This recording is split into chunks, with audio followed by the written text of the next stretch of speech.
Baik, bismillahirrahmanirrahim. Assalamualaikum warahmatullahi wabarakatuh. Selamat siang, rekan-rekan mahasiswa. Kita sampai di materi pekan kelima ya, yaitu maintenance activities. Ya, ini menyambung materi yang sudah Pak Fit sampaikan di pertemuan sebelumnya. Ya, seperti biasa kita mulai dari bagian kita ya. Jadi kalau lihat dari bagian software maintenance, maka kita sudah ada di titik ini. Kita sampai di maintenance activities. Oke, hari ini kita akan membahas lebih dalam mengenai maintenance activities. Kemudian untuk pekan depan kita akan sedikit kembali ke proses maintenance. Ya, kita akan bahas lebih detail mengenai proses maintenance, baik yang terjadi di standar baik yang mengimplementasikan IEEE maupun yang mengimplementasikan ISO ya. Oke, sekarang kita mulai dari definisi ya. Maintenance activities. Maintenance activities are similar to those of software development. Maintenance performs analysis, design, coding, testing, and documenting. Ya. Jadi secara garis besar, proses yang ada di dalam maintenance itu mirip dengan yang ada di software development. Now, maintenance must track requirement just as they do in development. Seorang maintainers atau orang yang melakukan maintenance harus memulai dengan melakukan tracking requirement seperti halnya yang dia lakukan ketika proses development. Maka di pertemuan sebelumnya kita sudah bahas bahwa maintenance yang baik adalah maintenance yang ikut di dalam life cycle development ya.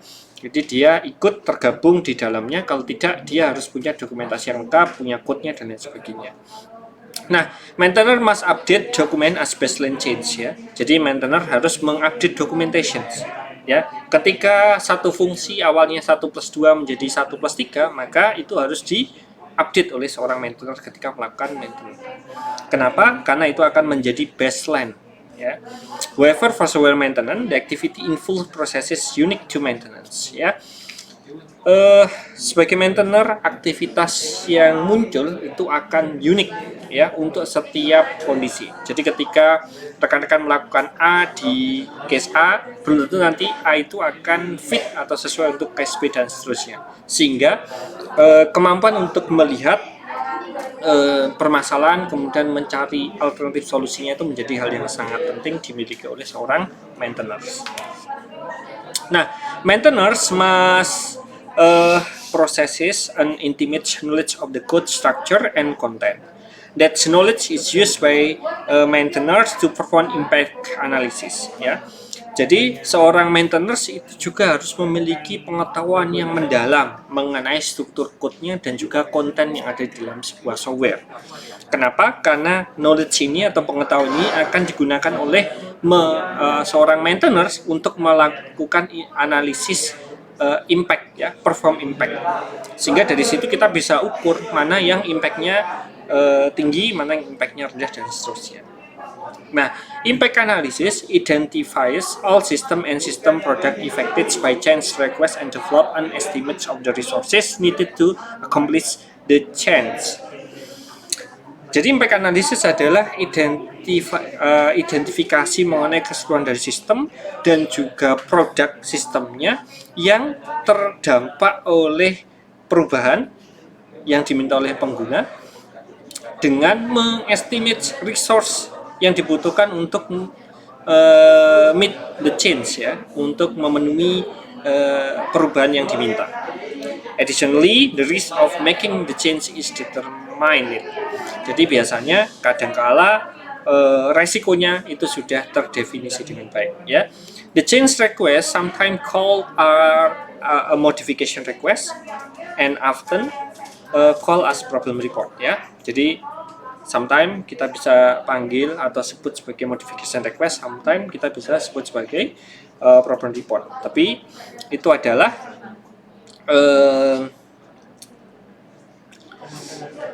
kita generalnya kita sebut sebagai request ya. Must first be analyzed and translated into software term ya. Jadi change request itu tidak boleh ditelan mentah-mentah, tetapi harus dianalisis, kemudian harus ditranslated atau diterjemahkan ke dalam software ya, aspek software, point of view sebuah software. Ini penting ya. Jadi tidak boleh ditelan mentah-mentah. Misalnya seorang user menyatakan harus begini, harus begini, harus begini. Ya nanti harus begini. Nah, rekan-rekan harus bisa mengejawantahkan atau mengartikan atau mentranslate apa yang diinginkan user ke dalam point of view sebuah software. Nah, the maintainer that identifies the affected component, several potential solutions are provided and then a recommendation is made as to the best course of actions. Jadi sebagai maintainers, rekan-rekan harus mampu mengidentifikasi dan komponen-komponen apa yang berdampak ya. Nah, kemudian rekan-rekan juga harus membuat beberapa solusi yang potensial untuk menyelesaikan permasalahan tersebut, sehingga nanti akan bisa dipilih salah satu solusi yang terbaik untuk menyelesaikan permasalahan tersebut. Nah, sehingga problem solving skill are very important for maintenance. Maintainers must also be concerned about the ripple effect of any purpose change. Sehingga problem solving itu menjadi sesuatu yang sangat penting bagi proses maintenance. Sehingga seorang maintainer harus bisa melihat dalam cakupan yang luas atau bisa melihat ripple effect, atau dalam artian kalau ada perubahan maka nanti dampak selanjutnya seperti apa. Itu seorang maintainer harus punya vision ke sana. Ya. Kemudian supporting activities. Maintainers may also perform supporting activities such as configurations management or CM, verification and validations, quality assurance, review, audit, and conducting user trainings. Ya, jadi seorang maintainer kadang-kala juga harus melakukan sebuah aktivitas supporting seperti CM, kemudian verification and validations, quality assurance yang kita kebetulan juga ada mata pelajaran sendiri, review, audit, dan conducting user training. Often their supporting activities are performed by separated entities. Ya. The IEEE standard for software maintenance IEEE 1219 describes CM as a critical element of the maintenance processes. Jadi walaupun ini adalah sebuah aktivitas support, tetapi menurut standar IEEE, CM merupakan aspek yang kritikal di dalam maintenance proses. Sehingga kalau sudah disebutkan sebagai critical element, maka CM itu harus diprioritaskan muncul di dalam proses maintenance. Ya. CM procedure should provide for the verifications, validations, and certification of each step required to identify, authorize, implement, and release the software product. CM procedures itu harus membuat membuat verifikasi, validasi, dan juga sertifikasi untuk setiap step yang dibutuhkan untuk melakukan identifikasi, untuk memberikan otorisasi, kemudian untuk mengimplement dan juga merilis sebuah produk software. Training of maintainers as supporting processes is also a needed activity. Jadi training of maintainers, jadi pelatihan terhadap orang yang melakukan maintenance ini adalah sebuah supporting process, dan ini juga penting untuk dilakukan ini berdasar pada ISO 12207. Nah, it is not sufficient to simply track modification request or problem report. The software product and any change made it must be controlled. Jadi tidak cukup kita melakukan track yang simple, tetapi itu harus komprehensif. Sehingga semua yang terjadi di dalam proses itu harus mampu dikontrol dengan jelas. Ya. The control is established by the implementing and enforcing an approved software configuration management or SCM processes. SCM provide support and make the job of the maintainer easier, process by which change requests are submitted, evaluated, and approved. Jadi ada prioritas ya, pemilihan mana yang akan diselesaikan dulu, disubmit, kemudian dievaluated, kemudian ada yang di-approve. SCM for maintenance is different than for development, in that a change request initiates the maintenance processes. SCM for maintenance ya sama ya seperti sebelumnya, bahwa maintenance dan development itu sama tapi berbeda, sedikit berbeda. Jadi initiative-nya adalah the maintenance processes. The CM process is implemented by developing and following the CM plan and operating procedures Maintainers participates in configuration control board to determine when enhancement should stop and perhaps migration is necessary. Ini kita kembali ke dalam ISO 12207 ya. Nah, problem severity is often used to decide how and when a problem will be fixed. Ya.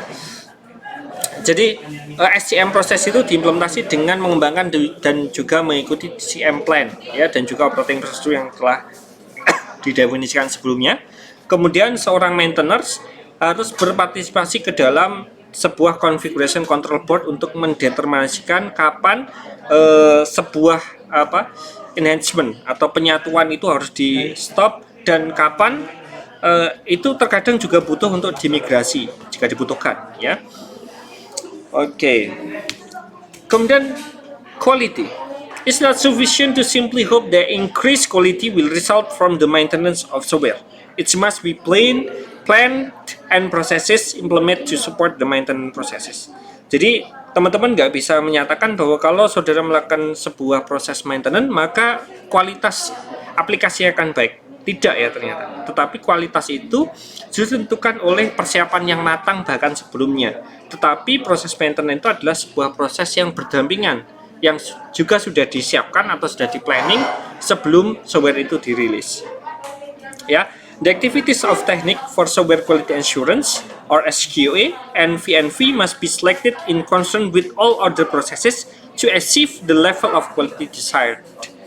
Jadi SQA dan juga V&V harus dipilih di proses mana harus berada untuk mendapatkan sebuah level quality yang diinginkan. Tentu makin berkualitas targetnya, maka harus makin presisi penempatannya. This is implemented by developing and following SQA and V&V plans and procedures. Ya, detail teman-teman bisa lihat di Swebook ya, chapter 11. Maintenance planning activities.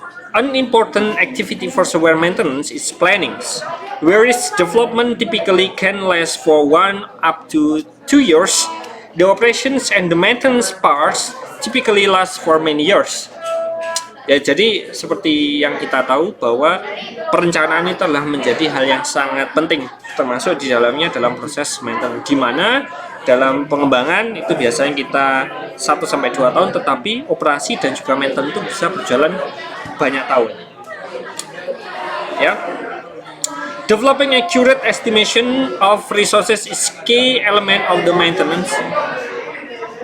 Mas David, bisa agak dingin ya?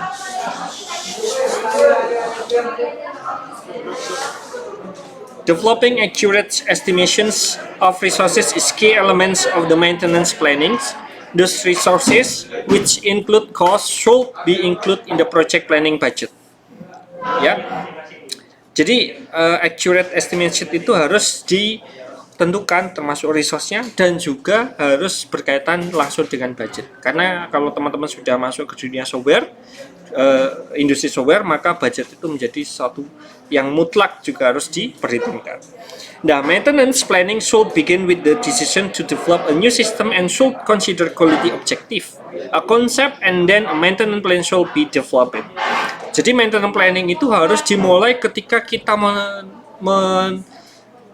memutuskan untuk mengembangkan sebuah sistem baru.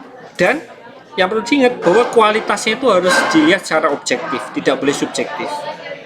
Nah, dan juga konsep, kemudian maintenance plan-nya juga harus di development setelahnya. Ya.